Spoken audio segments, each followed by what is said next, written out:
अथ द्वितीयो अध्यायः। संजय बोले, उस प्रकार करुणा से व्याप्त और आंसुओं से पूर्ण तथा व्याकुल नेत्रों वाले शोक युक्त उस अर्जुन के प्रति भगवान मधुसूदन ने यह वचन कहा। श्री भगवान बोले, हे अर्जुन, तुझे इस असमय में यह मोह किस हेतु से प्राप्त हुआ? क्योंकि न तो यह श्रेष्ठ पुरुषों द्वारा आचरित है, न स्वर्ग को देने वाला है और न कीर्ति को करने वाला ही है। इसलिए हे अर्जुन, नपुंसकता को मत प्राप्त हो, तुझ में यह उचित नहीं जान पड़ती। हे परंतप, हृदय की तुच्छ दुर्बलता को त्याग कर युद्ध के लिए खड़ा हो जा। अर्जुन बोले, हे मधुसूदन, मैं रणभूमि में किस प्रकार बाणों से भीष्म पितामह और द्रोणाचार्य के विरुद्ध लड़ूंगा? क्योंकि हे अरिसूदन, वे दोनों ही पूजनीय हैं। इसलिए इन महानुभाव गुरुजनों को न मारकर मैं इस लोक में भिक्षा का अन्न भी खाना कल्याणकारक समझता हूं, क्योंकि गुरुजनों को मारकर भी इस लोक में रुधिर से सने हुए अर्थ और काम रूप भोगों को ही तो भोगूंगा।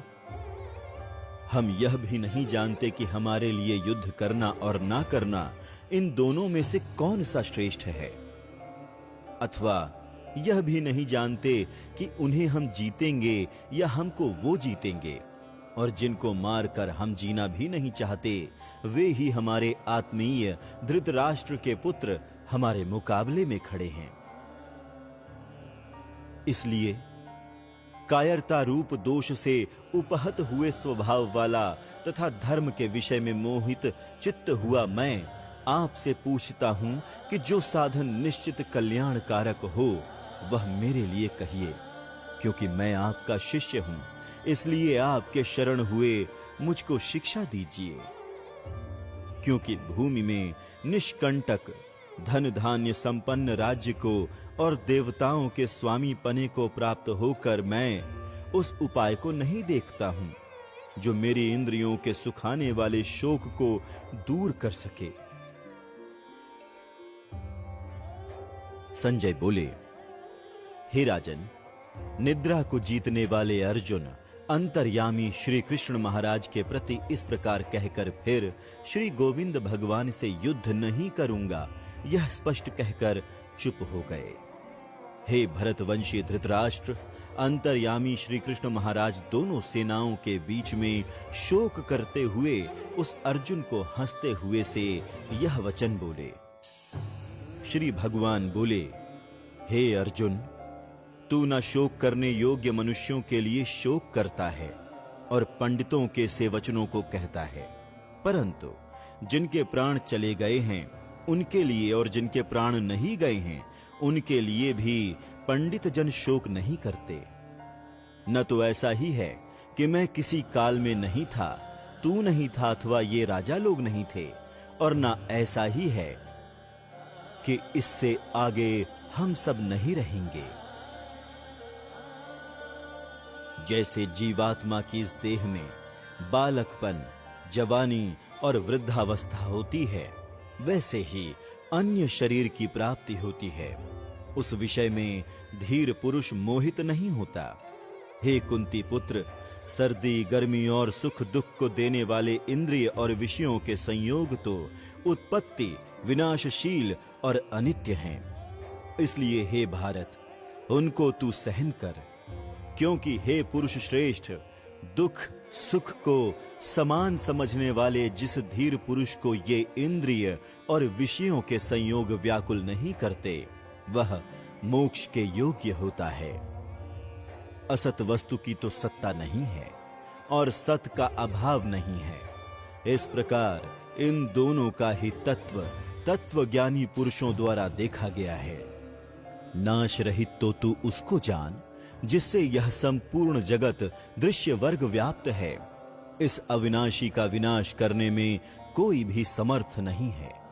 इस नाश रहित अप्रमेय नित्य स्वरूप जीवात्मा के ये सब शरीर नाशवान कहे गए हैं। इसलिए हे भरतवंशी अर्जुन, तू युद्ध कर। जो इस आत्मा को मारने वाला समझता है तथा जो इसको मरा मानता है, वे दोनों ही नहीं जानते, क्योंकि यह आत्मा वास्तव में ना तो किसी को मारता है और ना किसी के द्वारा मारा जाता है।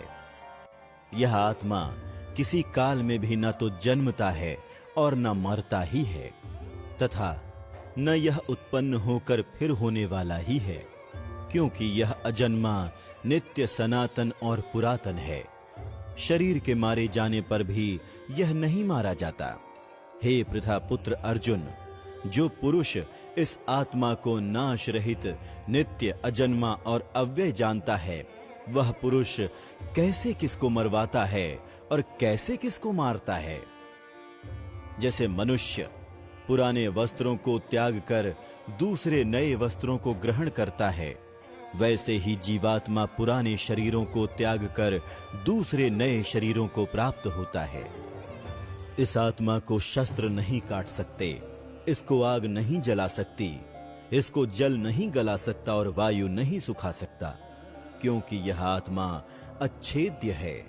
यह आत्मा अदाह्य, अक्लेद्य और निःसंदेह अशोष्य है, तथा यह आत्मा नित्य, सर्वव्यापी, अचल, स्थिर रहने वाला और सनातन है।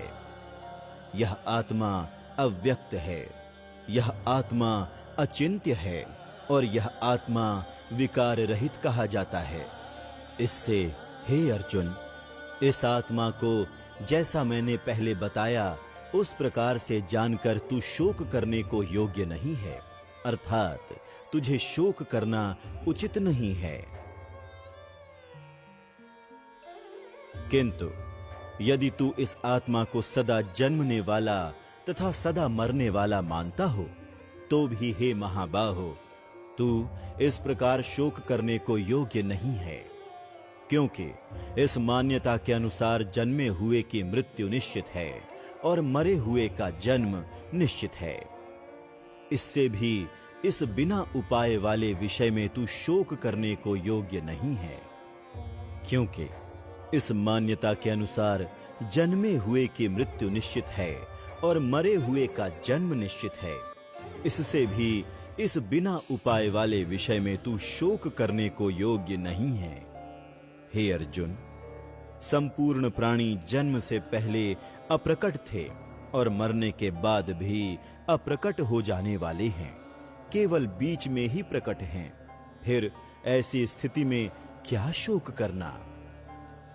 कोई एक महापुरुष ही इस आत्मा को आश्चर्य की भांति देखता है और वैसे ही दूसरा कोई महापुरुष ही इसके तत्व का आश्चर्य की भांति वर्णन करता है, तथा दूसरा कोई अधिकारी पुरुष ही इसे आश्चर्य की भांति सुनता है और कोई कोई तो सुनकर भी इसको नहीं जानता।